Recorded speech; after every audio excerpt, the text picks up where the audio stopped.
ជាករណីចំនួនរវាង Christina ខ្ញុំផ្ទាល់ហ្នឹងជាមួយនឹងលោកគ្រូ online ម្នាក់នៅលើបណ្ដាញសង្គមរបស់យើងដែលផ្ទុះខ្លាំងមែនតើប្រហែលថ្ងៃនេះរហូតដល់ថ្នាក់មានសារព័ត៌មានពួកគាត់ផុសពេញនឹងទៀតហើយរឿងមួយហ្នឹងក៏មានអ្នកគាំទ្រខ្ញុំច្រើនហើយក៏មានអ្នកមិនគាំទ្រខ្ញុំច្រើនដែរអញ្ចឹងថ្ងៃនេះយើងមកនិយាយរឿងហ្នឹងជាមួយគ្នាទីកៅអីមកអង្គុយចោះថ្ងៃនេះគឺយើងមានរឿងត្រូវវែកញែកបើអ្នកទាំងអស់គ្នាបាន scroll Facebook ប្រហែលថ្ងៃនេះប្រកាសជាបានឃើញករណីខ្ញុំមានចំនួនជាមួយនឹងលោកគ្រូ online ម្នាក់ហើយដែលរឿងចាប់ផ្ដើមដំបូងហ្នឹងគឺដោយសារខ្ញុំ share ផុសមួយនេះយុវជនខ្មែរខ្លះកាត់មកភ្លាមចង់ក្លាយជា content creator យុវជនវៀតណាមប្រឹងរៀនបាន IELTS 9 ចុចបូក SAT កណិតបូកអង់គ្លេសពិន្ទុឡើងខ្ពស់ដែលខ្ញុំបាន share ផុសមួយនឹងហើយខ្ញុំបាននិយាយថា IELTS ខ្ញុំ 8.5 បាន IELTS គ្រូប៉ុន្មានដែរតែឥឡូវនេះខ្ញុំបានផ្លាស់ប្ដូរវាមក IELTS បងប៉ុន្មានដែរវិញដោយសារនៅពេលខ្ញុំសួរថា IELTS គ្រូប៉ុន្មានដែរហ្នឹងគឺមានបងប្អូនគាត់យកច្រឡំខ្លាំងមែនតើតែគិតថាខ្ញុំនិយាយសម្ដៅទៅគ្រូទាំងអស់តែម្ដងរឿងមួយនឹងខ្ញុំទទួលកំហុសហើយខ្ញុំក៏សុំទោសខ្លាំងមែនតើទៅលោកគ្រូអ្នកគ្រូផងដែរបើខ្ញុំបាននិយាយអីដែលប៉ះពាល់ទៅដល់ពួកគាត់ខ្ញុំគួរតែសរសេរវាច្បាស់ជាងនឹងបន្តិចតែខ្ញុំសូមបញ្ជាក់ថាការ share មួយនេះគឺសម្ដៅទៅលើតែ page មួយនឹងទេអ្នកដែលគាំទ្រហើយ follow ខ្ញុំប្រកាសជាដឹងថាខ្ញុំមិនដែលទៅបន្ទោសឬក៏ថាឲ្យមនុស្សទាំងអស់ដោយសារអំពើមនុស្សម្នាក់ដែរហើយខ្ញុំក៏មិនមែនអត់សិលធម៌ទៅថាឲ្យគ្រូខ្លួនឯងដែលបង្រៀនខ្ញុំឲ្យប្រឡងនឹងថាគាត់នឹងប្រឡងបានប៉ុន្មានអីទេគ្រូដែលបង្រៀនយើងផ្ដោតចំណេះដឹងដល់យើងឲ្យយើងប្រឡងជាប់បានបន្ទូល្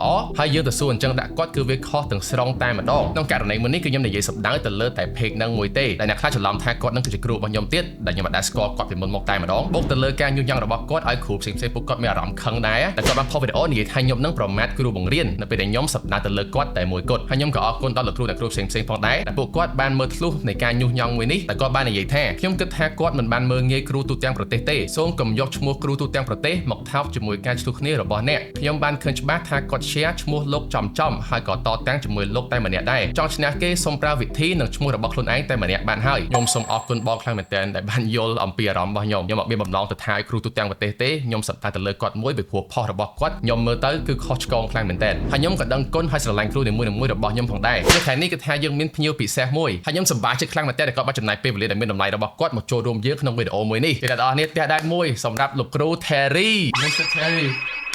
Okay. It's such a long time. I know. ខ្ញុំបានជួបគាត់រយៈពេល6ឆ្នាំហើយគាត់គឺជាគ្រូអង់គ្លេសរបស់ខ្ញុំតែម្ដងប្រឡង IELTS 8.5ហ្នឹងគឺ Oh, I'm so proud. Thank you so much បាន 8.5 គឺដោយសារលោកគ្រូ Terry តែម្ដងពេលចូលវីដេអូខ្ញុំចង់ប្រកាសប្រាប់ថាអ្នកទាំងអស់គ្នាដែលចង់ប្រឡងបាន IELTS បន្ទុកខ្ពស់មួយដែរលោកគ្រូ Terry គឺជាលោកគ្រូបង្រៀនខ្ញុំបានបន្ទុកខ្ពស់មួយនេះថាចង់រៀនអង់គ្លេសឲ្យចេះឬក៏ចង់ប្រឡង IELTS បានបន្ទុកខ្ពស់អាចតាក់ទងទៅលោកគ្រូ Terry បានដែលគាត់គឺមាន page ឈ្មោះថាភាសានេះគឺជា credentials របស់គាត់គឺថាមានសិស្សមួយដែលប្រឡងបន្ទុកខ្ពស់តែម្ដងហើយខ្ញុំ recommend ខ្លាំងមែនទែនបើចង់បានបន្ទុកខ្ពស់ក្នុង IELTS ដែរ Okay Teacher Terry can you give a brief introduction of yourself I'm from the United States of America and I've been here for about 9 years. 9ឆ្នាំ I really know how the students think here and exactly what kind of translation problems we have going from the first language to the second language. ដូចខ្ញុំប្រាប់ចឹងគឺថាខ្ញុំបានបន្ទុក IELTS ខ្ពស់គឺដោយសារបានលោកគ្រូ Terry គាត់បរៀនខ្ញុំដែរគឺអរគុណហើយដឹងគុណទៅគាត់ខ្លាំងមែនតើព្រោះបើមានគាត់គឺថាខ្ញុំក៏បាន 8.5 នេះដែរ But Terry what's your IELTS score I got a 9. ហេសិស្សអត់ឈ្នះគ្រូទេ You got a 9 I got an 8.5 on the writing. 8.5 9 ចុចចឹងគឺថានេះគឺជាភាពខុសគ្នារវាងគ្រូនិងសិស្សអ្នកនរគ្នាគឺថាខ្ញុំមិនអាចឈ្នះគ្រូកាទេហើយបើចង់ត្រៀមប្រឡង IELTS អាចទំនាក់ទំនងទៅគាត់បាន But you have a special announcement at the end of this video you gotta come back in I'll come back. Okay now ឥឡូវគឺថា surprise របស់លោកគ្រូ Terry យើងទុកនៅចុងវីដេអូគាត់នឹងមាន surprise មួយជូនអ្នកទាំងអស់គ្នាអាច skip ទៅមើលឥឡូវក៏បានដែរគ្រាន់តែឥឡូវខ្ញុំចង់និយាយអំពីរឿងខ្ញុំផ្ទាល់តាក់ទងរឿងមួយនេះសិនnow ហេតុអីបើខ្ញុំ share និយាយអញ្ចឹងអ្នកខ្លះគេថាខ្ញុំនឹងយកដាក់ខ្លួនគេនិយាយសម្ដៅទៅក្មេងខ្លះសោះហេតុអីខ្ញុំនឹងវាមានខ្លួនអីដែរអ្នកទាំងអស់គ្នាសូមអានវាម្ដងទៀតគាត់និយាយថាយុវជនខ្មែរខ្លះកើតមកភ្លាមចង់ក្លាយជា content creator យើងឃើញពាក្យខ្លះយើងគិតថាគាត់សម្ដៅទៅក្មេងខ្លះទេប៉ុន្តែពេលយើងអានទៅមកថាយើងឃើញថាយុវជនខ្មែរខ្លះហ្នឹងគឺសម្ដៅទៅយុវជនខ្មែរទាំងអស់ដែលពួកគាត់ចង់ក្លាយជា content creator មិនមែនយុវជនខ្លះក្នុងចំណោមយុវជនដែលគាត់ចង់ក្លាយជា content creator ទេអាពេលហ្នឹងខុសគ្នាឃ្លាមួយនេះនៅពេលដែលយើងអានទៅយុវជនខ្មែរខ្លះចំណោមយុវជនខ្មែរទាំងអស់កើតមកភ្លាមចង់ក្លាយជា content creator មិនមែនយុវជនខ្មែរខ្លះចំណោមយុវជនខ្មែរដែលគាត់ចង់ក្លាយជា content creator ទេបើគាត់ចង់មានន័យថាយុវជនខ្មែរខ្លះចំណោមយុវជនខ្មែរដែលចង់ក្លាយជា content creator ហ្នឹងណាតតែគាត់សរសេរថាក្នុងចំណោមយុវជនខ្មែរដែលចង់ក្លាយជា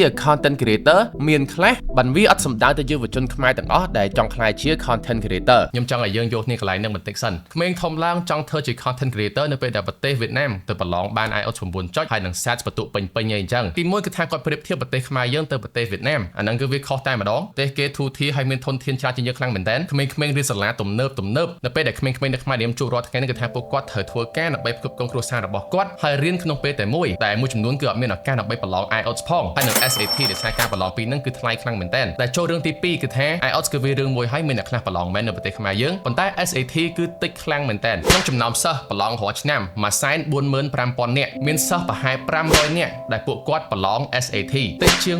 1% SAT នៅប្រទេសគេគឺទទួលស្គាល់ជាងយើងខ្លាំងមែនតើមានន័យថាការប្រឡងហ្នឹងគឺមានផលប្រយោជន៍ជាងយើងបើយើងប្រឡងនៅប្រទេសខ្មែរដោយសារនៅខ្មែរយើងគឺយើងប្រឡងយកសញ្ញាបត្របាក់ឌុបហើយយើងគឺអត់ត្រូវការប្រឡង SAT សោះតែម្ដងបើយើងរស់នៅប្រទេសខ្មែររឿងទី3គឺថាការសរសេររបស់គាត់ហ្នឹងគឺក្នុងន័យថា content creator គឺជាការងារមួយដែលអត់មានតម្លៃស្មើនឹងការងារផ្សេងៗទៀតតែម្ដងហើយរឿងចុងក្រោយហេតុអីមិនកាត់ផុសរបស់គាត់វាត្រូវនឹងខ្ញុំតើយើងនិយាយអំពី Rick Dina បន្តិចនេះគឺជាខ្ញុំមុនខ្ញុំខ្លាចទៅជា Christina ដែលអ្នកទាំងអស់នេះស្គាល់រាល់ថ្ងៃហ្នឹងហើយសុបិនរបស់ Rick Dina ហ្នឹងគឺចង់ខ្លាចទៅជា YouTuber ម្នាក់ដែលខ្មែរយើងគេហៅថា content creator ហ្នឹងអ្នកខ្លះថាគាត់និយាយសម្ដៅក្មេងៗទេខ្ញុំក្បាលកាចាស់ហើយទៅយកខ្លួនដៃដែរសូមបញ្ជាក់ថាខ្ញុំកាត់មកមានអាយុ25ទេខ្ញុំក៏ធ្លាប់ជាក្មេងម្នាក់ដែរហើយក្មេងម្នាក់ហ្នឹងគឺសុបិនចង់ខ្លាចទៅជា content creator មួយហើយទោះបីវាត្រូវនឹងខ្ញុំគឺវាត្រូវទៅលើក្មេងៗផ្សេងៗដែលអ្នកខ្លះហៅខ្ញុំជា idol របស់ពួកគាត់ហើយអ្នកខ្លះទៀតក៏ប្រាប់ខ្ញុំថាអូខ្ញុំធំឡើងខ្ញុំចង់ដូចបងឯងអាហ្នឹងគឺជាសុបិនរបស់ពួកគាត់ដែរហើយការនិយាយរបស់ page ហ្នឹងគឺថាវាមិនគ្រប់ត្រទម្លាក់ឲ្យជន់លើសុបិនក្មេងៗតែម្ដងណាមានក្មេងខ្លះដែលគាត់អត់ខំរៀនអត់អីហើយចង់ខ្លាចជា content creator អត់ប្រកាសជាមានហើយប៉ុន្តែក៏មានក្មេងៗផ្សេងៗទៀតដែរចង់ខ្លាចជានេះចង់ខ្លាចជានោះដែលចំណោមហ្នឹងគឺមានក្មេងខ្លះអត់ខំរៀនដូចគ្ន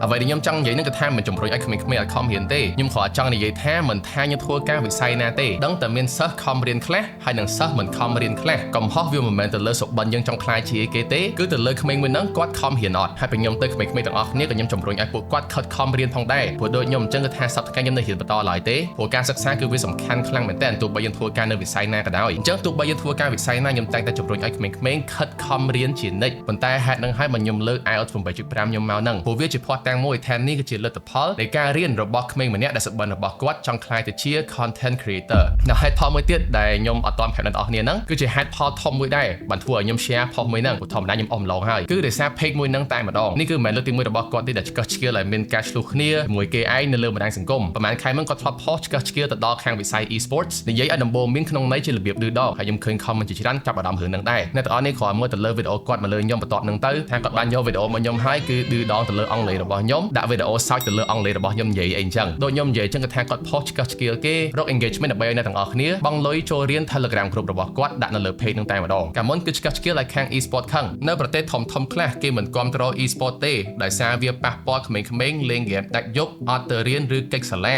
Which country មានដៃចេះតែសរសេរមានមាត់ចេះតែនិយាយតែមុននឹងពូផុសពូមិនដឹងទេថា e-sport មានន័យដូចម្ដេចឬគ្រាន់តែឃើញក្មេងលេងហ្គេមសន្និដ្ឋានថាវាអាក្រក់ទាំងអស់ដែលនិយាយចេញមកគឺឆ្កឹះឆ្កៀលឲ្យគេខឹងតែម្ដងព្រោះ statement មួយហ្នឹងគឺវាខុសទាំងស្រុងប្រទេសធំៗអាមេរិកចិនកូរ៉េជប៉ុនប្រទេសធំៗ super power នៅលើពិភពលោកយើងគឺគេគ្រប់គ្រងវិស័យ e-sport ទាំងអស់ហើយខ្ញុំមានអារម្មណ៍ខឹងចំនួនបងប្រកួត e-sport នៅប្រទេសខ្មែរយើងខ្លាំងមែនតើសារឥឡូវ e-sport នៅខ្មែរគឺខ្លាំងមែនតើទៅប្រកួតឈ្នះប្រទេសផ្សេងៗច្រើនខ្លាំងហើយធ្វើឲ្យគេស្គាល់ប្រទេសជាតិយើងច្រើនជាងមុនមេងលេងហ្គេមភាគច្រើនគ្មានសុជីវធម៌ទេហើយអត់ចេះស្រាវជ្រាវរៀនសូត្រទៀតព្រោះ revolt បាញ់ហ្គេមនៅក្មេងប្រឹងលេងហ្គេមចុងក្រោយមានជំងឺផ្លូវចិត្តជំងឺបេះដូងសៀមសបាយចិត្តមិនបាច់ប្រើ F16 ការអះអាងរបស់គាត់ចេញមកគឺថាអត់មានភស្តុតាងអត់មាន evidence អីមកបញ្ជាក់សោះតែម្ដងគឺនិយាយតាមចិត្តដែលគាត់គិតដែលហ្នឹងគឺវាប៉ះពាល់ទៅមនុស្សទូទៅខ្លាំងមែនតើអ្នកទាំងអស់នេះខ្ញុំសូមអង្វរអានេះមិនមែនជាការដាស់តឿនក្នុងបំណងល្អទេលោកគ្រូអ្នកគ្រូដែលគាត់ចង់ឲ្យក្មេងល្អគាត់មិនមែននិយាយមកបែបនេះទេគឺមានពាក្យរៀបនិយាយត្រឹមត្រូវហើយបើគាត់និយាយក្នុងន័យចង់ឲ្យក្មេងៗគាត់កែខ្លួនអីអញ្ចឹងមែនណាគាត់មិនមែនទៅ block ក្មេ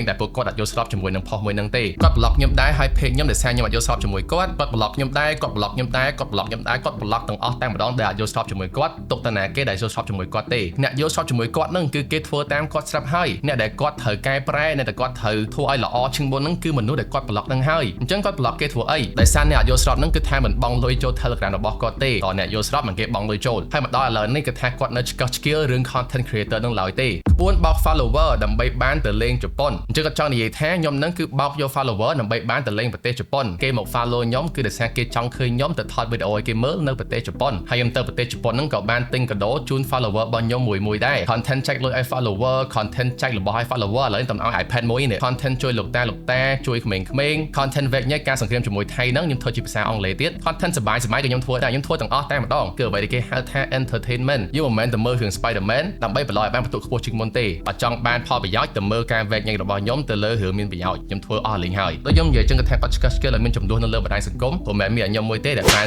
promise follower ខ្ញុំថាខ្ញុំទៅប្រទេសជប៉ុននៅពេលខ្ញុំបាន follower ប៉ុណ្ណេះអីចឹងទៅនិយាយហ្នឹងក៏ប៉ះដល់អ្នកផ្សេងទៀតដែរដែលបើគេខឹងគេ share របស់គាត់ទៅក៏ផ្ទុះម្ដងទៀតបណ្ដោយម្យ៉ាងទៀតយើងសង្កេតមើលគឺថាគាត់ហៅខ្លួនឯងជាគ្រូអង់គ្លេសប៉ុន្តែ content របស់គាត់ 90% គឺលួច movie clip ដើម្បីមកផុសយកជា content ខ្ញុំគ្រាន់ឆ្ងល់ថាគ្រូបង្រៀនប៉ុន្តែអត់មានវីដេអូ clip មួយសោះនៃខ្លួនឯងបង្រៀនគេជាភាសាអង់គ្លេសបន្ទាប់មកគាត់និយាយថាគ្រូចេះតែគ្រូអត់បង្ហាញបើគាត់ជាគ្រូហើយគាត់បង្ហាញសិស្សចឹងតែសិស្សចេះត្រង់ណាព្រោះយើងអត់ដឹងថាអ្នកបង្រៀនយើងនឹងគឺចេះប៉ុណ្ណាទេអញ្ចឹងខ្ញុំសូមណែនាំគ្រូរបស់ខ្ញុំម្ដងទៀត Mr. Terry ចឹងអ្នកនរនេះដូចខ្ញុំនិយាយចឹងគឺថានេះគឺជាលោកគ្រូរបស់ខ្ញុំ Mr. Terry បរិញ្ញាខ្ញុំបានបន្ទុក IELTS 8.5អាហ្នឹងគឺដោយសារគាត់តែម្ដងអញ្ចឹងមិនថាការយើងរើសគ្រូគឺសំខាន់ខ្លាំងមែនតើប៉ុន្តែមុនខ្ញុំជួបលោកគ្រូ Terry គឺថាខ្ញុំបានរៀនអង់គ្លេសជាមួយនឹងលោកគ្រូផ្សេងៗដែរតាំងពីនៅសាលា ACE Oh my god I love my ACE teachers ថាពួកគាត់លោកគ្រូអ្នកគ្រូនៅសាលា ACE គឺពួកគាត់ nice ហើយបកកាយបរិញ្ញាខ្លាំងមែនតើលោកគ្រូអ្នកគ្រូនៅសាលា Zaman ដែលគេហៅថា Paragon លោកគ្រូអ្នកគ្រូនៅសាលា Home of English ហើយនិង Home of Khmer ហើយនិងសាលា AUPP ខ្ញុំរៀនរាល់ថ្ងៃហ្នឹងបើមានពួកគាត់ទាំងអស់គ្នាក៏ខ្ញុំអត់បានសញ្ញាបត្រមួយនេះដែរ Shout out to Steve is also the one who helped me get first place in IPA competition in Indonesia ហើយឥឡូវនេះលោកគ្រូ Terry គឺមាន proposal មួយមកឲ្យខ្ញុំអញ្ចឹងគាត់ប្រកាសជំនួសខ្ញុំចុះ Yeah, we can have a friendly debate. ចឹងអានេះគឺថាធ្វើសบายៗទេអ្នកនរគ្នាគឺថាព្រោះការចំនួនហ្នឹងគឺវាមានប្រយោជន៍ទេយល់សម្រាប់សង្គមយើងគឺនាំគ្នាឆ្លោះគ្នាអត់បានប្រយោជន៍អីទេអញ្ចឹងលោកគ្រូ Terry ក៏បាន propose មកខ្ញុំគឺថាអាច debate គ្នាសบายៗទៅបើលោកគ្រូប្រកួតឈ្នះលោកគ្រូ Terry ខ្ញុំនឹងបរិច្ចាគលុយ1លានរៀលទៅអង្គការណាក៏បានដែរដើម្បីជួយលោកគ្រូអ្នកគ្រូមានឧបករណ៍សិក្សាបរិញ្ញាសិស្សឲ្យបានល្អជាងមុនហើយបើលោកគ្រូចាញ់គាត់ថាគាត់បរិច្ចាគជំនួសខ្ញុំវិញមានប៉ុណ្្នឹងទេចឹងនេះថាខ្ញុំធ្វើឲ្យរឿង toxic ខ្លះជារឿងមួយដែលជួយសង្គមវិញសบายៗអត់មានចង់ឈ្នះចង់ចាញ់ទេដោយសារទោះបីតែគេឈ្នះគឺថាចុងក្រោយបានលុយជួយសង្គមដូចគ្នាចឹងបើលោកគ្រូមានអារម្មណ៍ចង់ជួយសង្គមខ្មែរយើងអាចប្រាប់ខ្ញុំមកខ្ញុំរៀបចំកម្មវិធីឲ្យលោកគ្រូនិយាយគ្នាតែម្ដងសម្រាប់ការរៀបចំទៅលើកម្មវិធីហ្នឹងគឺថាខ្ញុំចេញលុយខ្លួនឯងទាំងអស់ក៏បានដែរ So anything else to say Mr. Terry Stay in school, kids. Do a good job. Make your mom and dad proud. អូខេមានប៉ុណ្្នឹងទេជួបគ្នាវីដេអូក្រោយ Bye bye see you